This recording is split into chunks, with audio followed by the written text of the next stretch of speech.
Hi guys, I'm Yasmin. I'm the editor-in-chief of the Diamondback. I'm here with our sports editors and football writers, Connor Letourneau and Josh Vitale. We're here to preview this weekend's ACC opener against Wake Forest. So Connor, what do you think the Terps should have focused on in their bye week?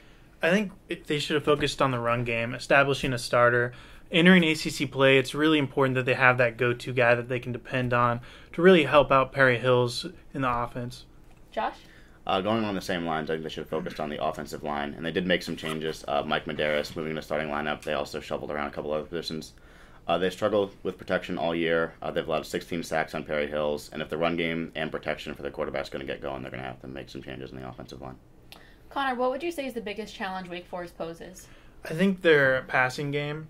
They did lose their top wide receiver, Mike Campanero, last week, but the guy who came in to fill in for him had a 100-yard game. He's a threat as well. And I think for this defense, that's kind of been their weakness this year is the pass game at points. They gave up a bunch of big plays against West Virginia. So I think really focusing on that passing attack is going to be huge for them. Josh?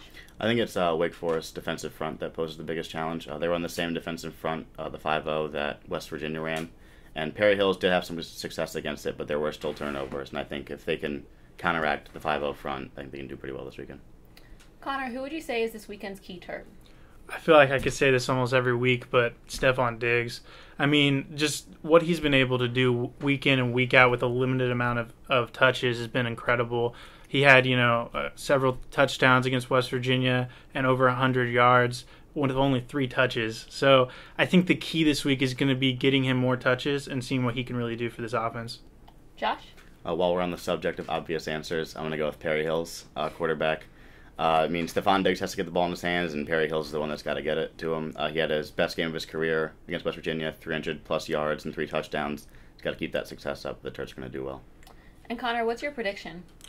I think this is going to be a lot different than last year where Wake Forest blew out Maryland. I think Wake Forest is going to struggle a little bit not having Campanero, who they depend on heavily in the passing game. And I say Maryland comes out with a win, 14-7. Josh? I think it's a much higher scoring game. I don't know why. I just think both offenses get going early. I think the Terps defense struggles a little bit after the bye week. I think Terps win, though, 31-24. Thanks for joining us. Come back Monday as we recap this weekend's game.